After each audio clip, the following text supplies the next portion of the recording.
Hello everyone, this is Komal, your science educator. Welcome back to your favorite channel Magnet Brains.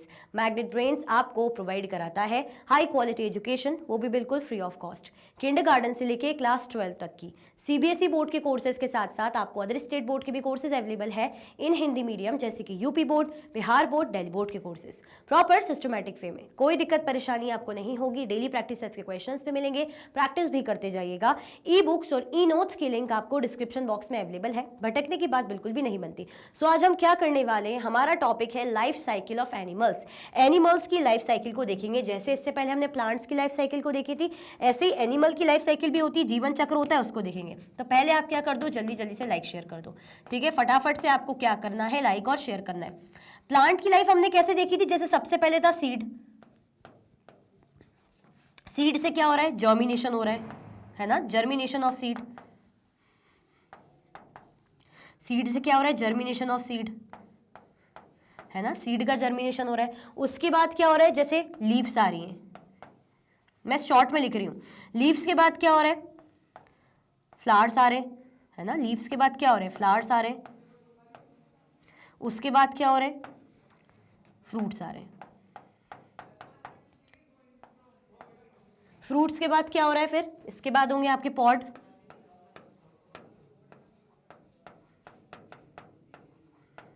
Fruit with seeds, fruits रहेंगे seeds के साथ, है ना। तो इस तरीके से क्या चल रहा है, ये पूरी प्रॉपर एक साइकिल जैसी चल रही है। मैंने साइकिल के फॉर्म में नहीं करा है, लेकिन बीज है, बीज से क्या हुआ, बीज का जर्मिनेशन हुआ। उसके बाद जो जैसे जैसे थोड़ा सा अंकुरित हो रही है, उसके बाद उसमें पेड़ जो है रूट्स आ रही हैं, लीव्स आ रही हैं, मतलब यहाँ पे रूट्स वगैरह, लीव्स, और उसके बाद लीव्स आ रही हैं। फिर फ्लावर्स आ रहे हैं, फूल लग रहे हैं, फूल में फिर क्या लग रहा है, फल लग रहे हैं। फल में जो क्या है, बीज लगे होते हैं। आप देखते हो जैसे आम हो, कुछ भी फ्रूट लग रहा है उसमें बीज होंगे। अब जो उसके बीज हैं उससे क्या हो जाएगा, वो बीज से आप दोबारा से कोई फ्रूट ऐसे मतलब प्लांट लगा सकते हो। तो ये क्या है, पूरी प्रॉपर साइकिल है। कई बार क्या होता है, जैसे चाहे आप प्रॉपर वाटर दे दो, कितनी भी सही कंडीशंस दे दो, लेकिन क्या होते हैं, प्लांट्स मुरझा जाते हैं, है ना। कितनी भी सही कंडीशंस देने के बाद भी, सही सब चीजें देने के बाद भी प्लांट क्या हो जाते हैं, खराब हो जाते हैं। दैट मीन्स वो मरने की हालत में आ जाते हैं। हम बोलते हैं कि ये पेड़ खराबी हो गया, ऐसा हो गया। क्लियर हुआ। चलो, लाइफ साइकिल ऑफ एनिमल्स। आज हम क्या देखेंगे, एनिमल्स की life cycle. We have learn about the life cycle of a plant.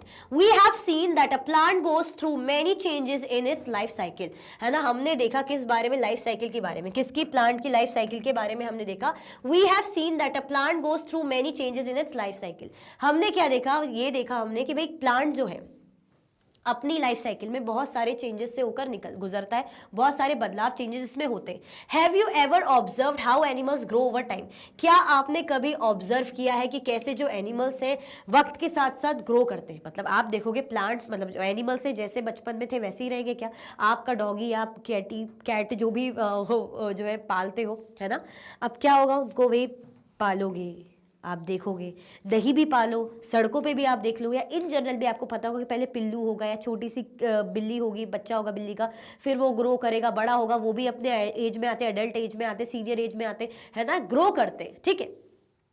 Draw sketches of their young ones and name them. आपको क्या करना है भाई, उनकी यंग वंस का स्केचेस बनाने और उनको नाम देने, है ना, यानी उनके बच्चों के स्केचेस बनाने और नाम देने। मतलब छोटे में आप जैसे देखते हो, जैसे पहले आपने कभी ज़्यादातर लोग क्या करते हैं, जैसे एक डॉग की डेथ हो जाती है तो फिर दूसरा पाल लेते। कई बार कई लोग ऐसा करते हैं, ब्रीडिंग करेंगे, जैसे फीमेल उनके पास जो है डॉग रहता है, तो मेटिंग वगैरह करा के जब ब्रीडिंग करते हैं तो और बच्चे होते हैं। तो इससे क्या समझ में आ रहा है कि एक जानवर है, उसी से उनके और बच्चे हो रहे हैं, ये साइकिल ही तो चल रही है। क्लियर हो गया, आया समझ में। तो आपने कभी ऑब्जर्व किया होगा कि कैसे एनिमल्स जो है वक्त के साथ साथ ग्रो करते हैं, उनका स्केचेस बनाने, उनके यंग वंस के, और उनको नाम देना है। Life cycle of a mosquito. अब जैसे आप मॉस्किटो की लाइफ साइकिल के एग्जांपल समझोगे, मच्छर, एक मच्छर की लाइफ साइकिल कैसे होती, वाह क्या बात है। Mosquitoes buzzing around is a common experience for all of us. Female mosquitoes are blood sucking insects that transmit several diseases like malaria, dengue and chikungunya. You might have learned from newspapers, school notice boards or awareness campaigns that mosquito breeding should be prevented. क्या बोला जा रहा है यहाँ पे, mosquito जो आप सुनते होगे ऐसे करते रहते हैं, है ना, तो मॉस्किटो बजिंग आप सभी का एक कॉमन एक्सपीरियंस है। मतलब सुनते होगे मच्छर जो बिनबिना रहे ऐसे कर रहे हैं, कॉमन एक्सपीरियंस होगा।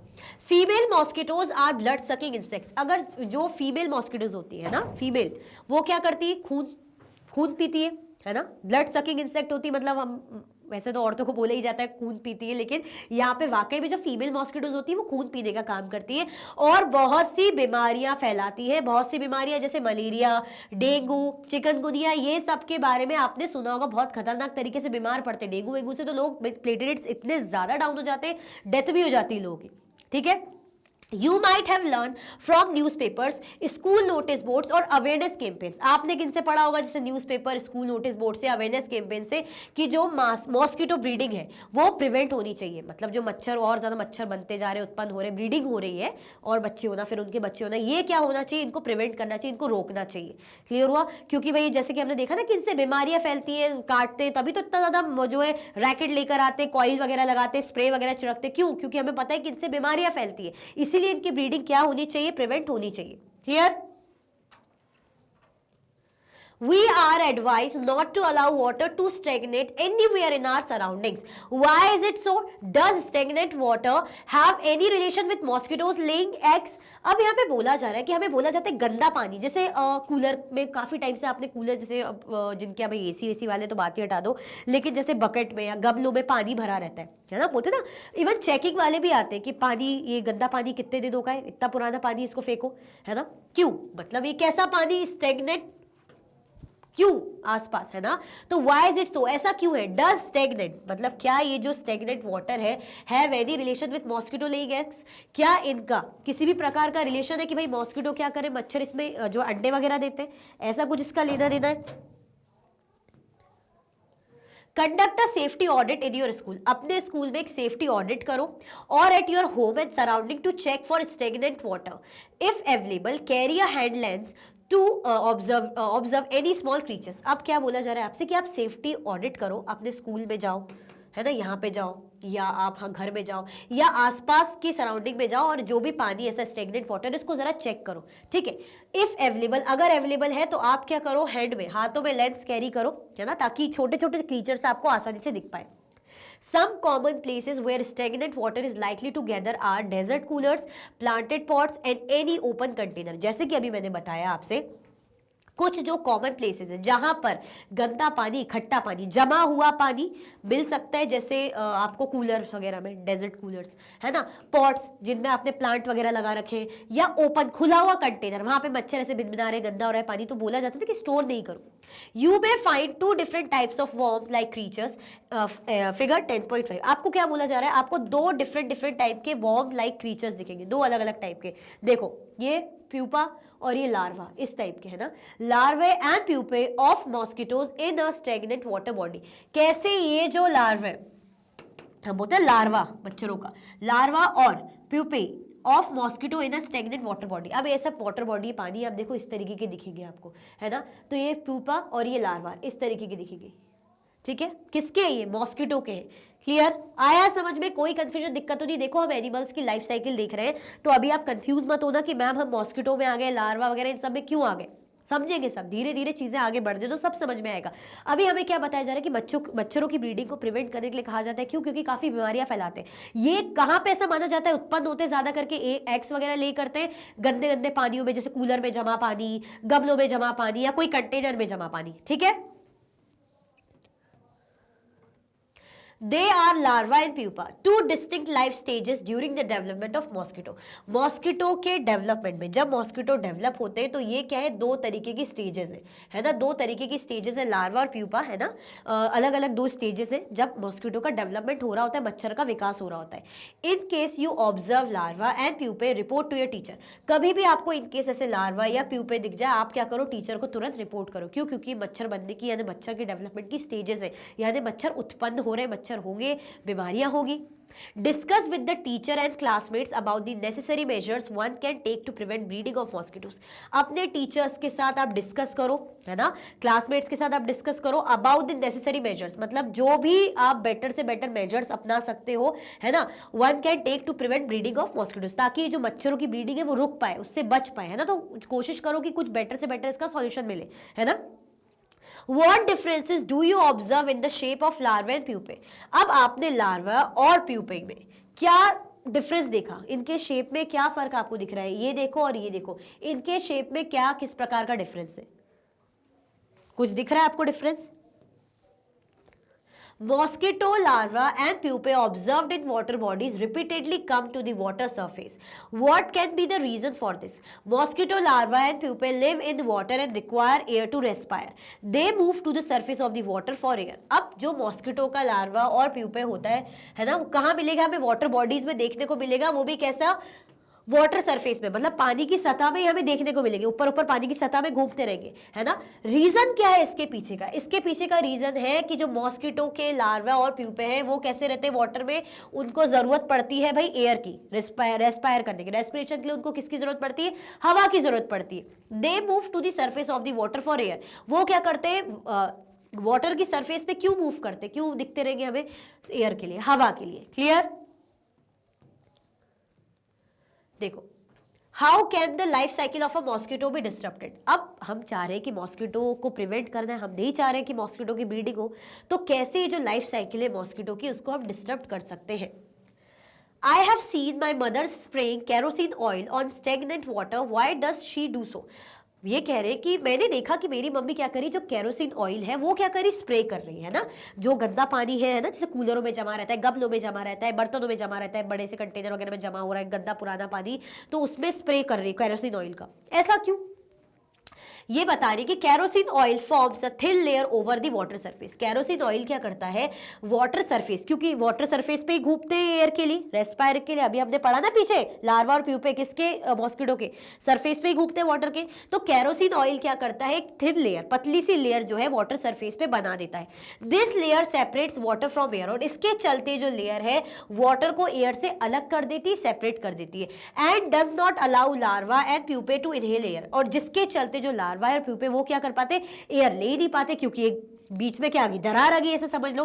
As a result they die, और जिसके चलते मर जाते। मतलब अब भी हमने पढ़ा ना कि रेस्पायर करने के लिए कहां जाते हैं? जैसे वाटर की सरफेस पे ऐसे घूमते हुए दिखते रहेंगे हमें, ठीक है। अब कैरोसिन ऑयल का स्प्रे छिड़क दिया, तो इसके छिड़कने से क्या हो गया? लेयर अलग हो गई, वाटर और एयर की लेयर ही अलग हो गई, जिसके चलते एयर इनहेल ही नहीं कर पा रहे, रेस्पायर ही नहीं कर पा रहे, जिसके चलते मर जाते हैं। क्लियर? तो हम ब्रीडिंग इस तरीके से रोक सकते हैं किसकी? मॉस्किटोज की। Clear? Activity 10.5, let us analyse, let us solve an interesting puzzle. आपको एनालाइज करना है और एक इंटरेस्टिंग पजल सॉल्व करने की हम कोशिश करते हैं, करते हैं। How will you decide which stage, larva और pupa, comes immediately after the egg stage? आप कैसे डिसाइड करोगे कि कौन सी स्टेज, जब एग होता है, अंडा होता है ना, लार्वा और प्यूपा में से कौन सी स्टेज पहले आती है, मतलब इमीडिएटली आती है, ठीक है। Suppose you are given a container with water from a puddle containing larva and pupae. Design an activity to find out the correct sequence of these stages. आपको सपोज ये करो कि कंटेनर दे दिया वाटर का, है ना, from a poodle containing larva. अब इसमें क्या है? लार्वा भी है और प्यूपा भी है ना। आपको एक्टिविटी डिजाइन कर दी है फाइंड आउट करने के लिए कि इन स्टेजेस का करेक्ट सीक्वेंस क्या है ना। तो ऐसी एक्टिविटी आपको फाइंड आउट कर दी है। You can take help of the following activity designed by अवधि to create your own activity, है ना। आप क्या कर सकते हो? जैसे अवधि ने एक्टिविटी करी स्टेप बाय स्टेप, तो आप इसको यूज कर सकते हो और इस तरीके से आप भी कॉपी करके, मतलब थोड़ा सा इस टाइप का आप कर सकते हो। ये अवधि का एक तरीके से उसका एग्जाम्पल सैंपल जैसा, इसको देखकर आप अपनी एक्टिविटी कर सकते हो, क्रिएट कर सकते हो, है ना। तो स्टेप 1 अवधि क्या कर रही है? I have a water container with mosquito larva and pupae. मेरे पास वाटर कंटेनर है जिसमें मॉस्किटो का लार्वा और प्यूपे है। Step 2, I will separate 4 to 5 larvae and pupae into 2 separate containers with the same water. अब सेम वाटर में ही हम क्या करेंगे? अलग अलग कंटेनर्स में 4 से 5 लार्वा और प्यूपे को अलग कर देंगे, है ना, अलग अलग कर देंगे। लार्वा अलग कर दिया, प्यूपे अलग कर दिया। Step 3, I will observe them every day until I see them changing to the next stage. अब मैं उनको रोज ऑब्जर्व करूंगी अंटिल जब तक वो नेक्स्ट उसमें स्टेज में चेंज ना हो जाए, क्योंकि अभी हमें पता करना है ना कि लार्वा और प्यूपे में से कौन है जो इमीडिएटली अब चेंज होता है ना, किस में बदलाव आता है। तो कैसे पता करेंगे? साथ में रहेंगे, कैसे समझ में आएगा? हमने कुछ जो लार्वा अलग कर दिया कंटेनर में, कुछ प्यूपे अलग कर दी। अब मैं दोनों को देखूंगी कि भाई किस में बदलाव आ रहा है, क्या ये वैसी का वैसी दिख रहा है या इसमें चेंज आया, किस में बदलाव आया, ये मैं देखूंगी। If the larvae change into pupa, it means that the larval stage becomes before the pupal stage और vice versa. अगर लार्वा चेंज हुआ प्यूपे में, क्योंकि दो देखे हमने लार्वा और प्यूपे, अगर लार्वा प्यूपे में चेंज हुआ दैट मीन्स लार्वा पहले आ रहा है ना, लार्वा पहली स्टेज है, जिसके बाद किसके पहले आ रहा है, प्यूपल स्टेज के पहले लार्वा आ रहा है। और अगर मानो प्यूपे चेंज हो रहा है लार्वा में, दैट मीन्स क्या हो रहा है, प्यूपे पहले और लार्वा बाद में। अगर लार्वा प्यूपे में चेंज हो रहा है तो यानी लार्वा पहले प्यूपे बाद में, अगर प्यूपे लार्वा में चेंज हो रहा है दैट मीन्स प्यूपे पहले लार्वा बाद में। तो ऐसे करके मैं देखूंगी। I will keep watching both the containers to see in which one a mosquito appear first. अब मैं दोनों ही कंटेनर को ध्यान से देखती रहूंगी कि किन में से मॉस्किटो पहले मुझे दिख रहा है, मतलब किन में से मच्छर बनते हुए मुझे पहले दिख रहा है। These observations will help us to learn the correct sequence of growth. और यही ऑब्जर्वेशन मुझे क्या करेगा, मदद करेगा या हमें मदद करेगा करेक्ट सीक्वेंस जानने के लिए ग्रोथ का। मतलब ये है कि एग है, सबसे पहले एग है, एग के बाद अब दो चीज यहाँ पे आ जा रही, प्यूपे और लार्वा। एग के बाद दो चीज आ जा रही यहाँ पे, प्यूपे और लार्वा। फिर उसके बाद मॉस्किटो, उसके बाद क्या है, उसके बाद हमारे पास है मॉस्किटो। अब यहाँ पे टेंशन ये है कि मतलब कंफ्यूजन है कि पहले ये आया या ये आया। अब फॉर एग्जांपल दोनों को हमने अलग अलग कर दिया, इसको अलग कर दिया और इसको अलग कर दिया, है ना, इसको अलग कर दिया, इसका कंटेनर अलग कर दिया। अगर इसके बाद ये बन रहा है तो दैट मीन्स फर्स्ट ये है, सेकेंड ये है, थर्ड ये है, फिर फोर्थ ये बन रहा है ना, यही होगा क्योंकि प्यूपे के बाद लार्वा बन रहा है। अगर मानो वाइस वर्सा हो रहा है, वाइस वर्सा कैसे हो रहा है, मानो लार्वा से प्यूपे बन रहा है, पहले लार्वा प्यूपे, तो फर्स्ट ये, सेकंड ये, थर्ड ये, वो तो इस साइड लिखा है स्लैश में, आप समझ जाओ, फिर फोर्थ ये। तो ऐसे करके हम भाई इनको समझ सकते हैं। अगर ये एक्टिविटी को हम इस तरीके से करें जैसे अवधि ने किए तो ये आपको हिंट मिला है। इस तरीके से आप पता कर सकते हो कि कैसे ग्रोथ का सीक्वेंस हो रहा है। एग, उसके बाद प्यूपे है, लार्वा है, मॉस्किटो, या एग उसके बाद लार्वा है, प्यूपे है, मॉस्किटो है। ये लार्वा और प्यूपे में से कौन पहला है कौन बाद में, आपको ऐसे अलग अलग करके रख के ही समझ में आएगा। Now suppose you are given a container filled with water from a puddle which contain larvae and pupae without separating them from the container. How would you design an activity to decide which stage out of the two gives way to the next? Suppose आप ये करो, आपको दिया गया है container, है ना, जो किससे भरा हुआ है, वाटर से, पानी से भरा हुआ है, from a puddle which contain larva, puddle जो क्या कंटेन करे, जिसके अंदर लार्वा है और pupae, without separating them from the container, container से उनको सेपरेट किए बिना। हाउ वुड यू डिजाइन, आप मतलब अभी तो हमने क्या करा, प्यूपे और लार्वा को अलग अलग कर दिया, लेकिन अब हम क्या करेंगे, इनको सेपरेट नहीं करेंगे, बिना सेपरेट किए बिना।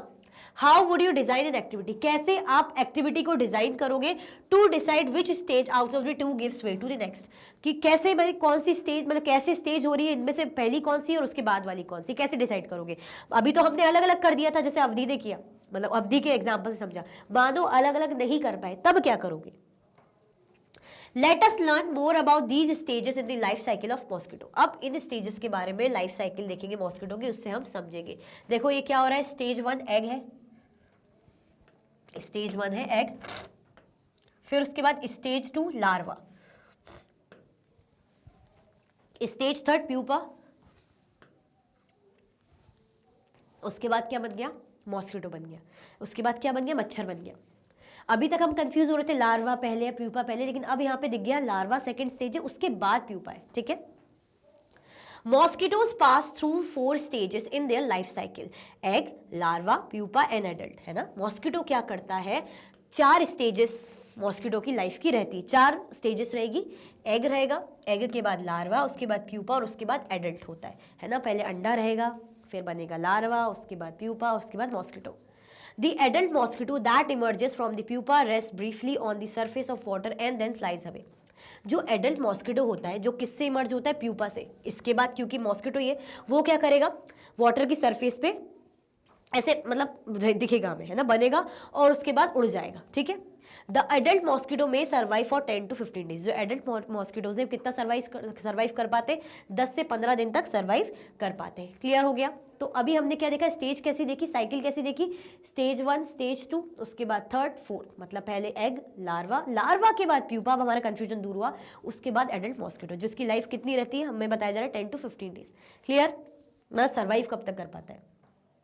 We have seen that a mosquito begins its life as an egg. Stage 1, the egg develops into a larva. Stage 2, the larva grows into pupa. Stage 3, and the pupa transforms into an adult mosquito. Stage 4, the adult female mosquito lays eggs directly on or near water and the cycle continues. अब यहाँ पे क्या बोला जा रहा है कि हमने देखा जो मॉस्किटो है किससे शुरू हो रहा है, पहले तो शुरुआत कैसे हो रही है मॉस्किटो बनने की, एग, अंडा है, अंडे की स्टेज पहली है, उसके बाद लार्वा हुआ, स्टेज सेकंड, लार्वा से फिर क्या बन रहा है, प्यूपा, ठीक है, लार्वा से स्टेज थर्ड है, प्यूपा बन रहा है, उसके बाद जो प्यूपा किस में ट्रांसफॉर्म हो रहा है, एक एडल्ट मॉस्किटो में ट्रांसफॉर्म हो रहा है जो कि स्टेज 4 है। अब एडल्ट फीमेल मॉस्किटो क्या करेगी, एग दे देगी, अंडे दे देगी, है ना, आसपास के पानी में, और ऐसे ही करके साइकिल चलती रहेगी। मतलब यहाँ पे आप ऐसा सोच लो कि किसी एडल्ट मॉस्किटो, फीमेल मॉस्किटो ने अंडा दिया और ये प्रोसेस हो रही है, फिर कोई एडल्ट फीमेल मॉस्किटो उसने अंडा दिया, फिर से ये प्रोसेस हो रही है, अंडा देंगे, अंडे से लार्वा बनेगा, लार्वा से प्यूपा मॉस्किटो, फिर जो है वो अंडा दे देंगे, जो है फीमेल मॉस्किटो एडल्ट,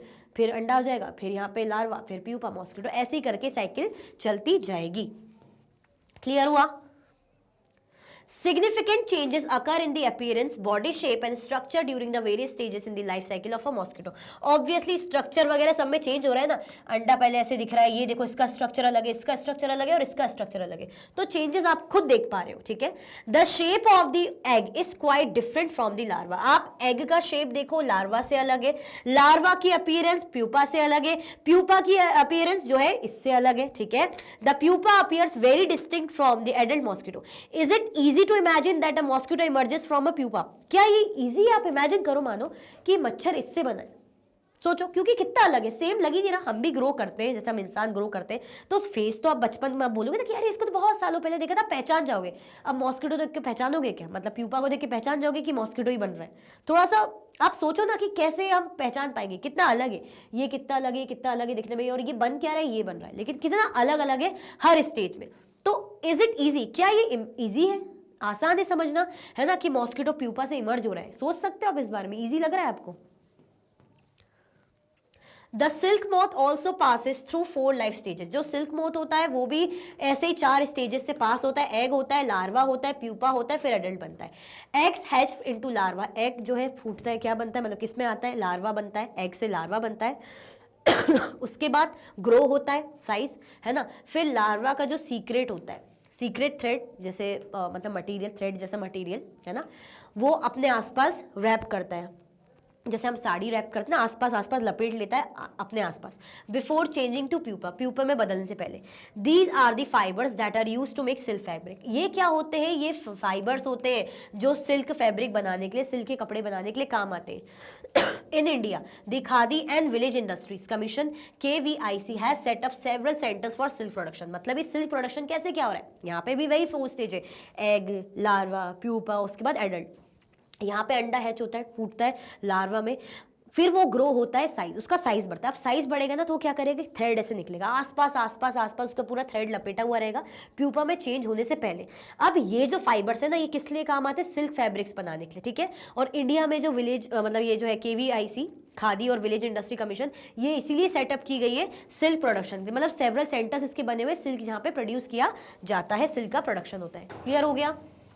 चलो भाई, इसी के साथ हमारा बढ़िया से टॉपिक एंड होता है। आई होप आपको स्टेजेस ऑफ एनिमल साइकिल समझ में आया होगा, तो इसको ज़्यादा से ज़्यादा लाइक कीजिए, ज़्यादा से ज़्यादा शेयर कीजिए। इसी के साथ ही वीडियो एंड होती है। अगर आप और भी वीडियो के लेक्चर्स देखना चाहते हैं, मैग्नेट ब्रेन्स के यूट्यूब चैनल, एप्लीकेशन, वेबसाइट से देख सकते हैं। ई नोट्स और ई बुक्स की लिंक आपको डिस्क्रिप्शन बॉक्स में अवेलेबल है। ये सारे के सारे आपके हाई क्वालिटी के कोर्सेज हैं जो कि 100% फ्री आपको अवेलेबल रहते हैं। आप हमें प्लेटफॉर्म पर भी फॉलो कर सकते हैं, जैसे कि यूट्यूब है, फेसबुक है, इंस्टाग्राम, एक्स और व्हाट्सअप। लाइक, शेयर, सब्सक्राइब करना बिल्कुल भी ना भूलें। अपना ख्याल रखें। Thank you so much for watching.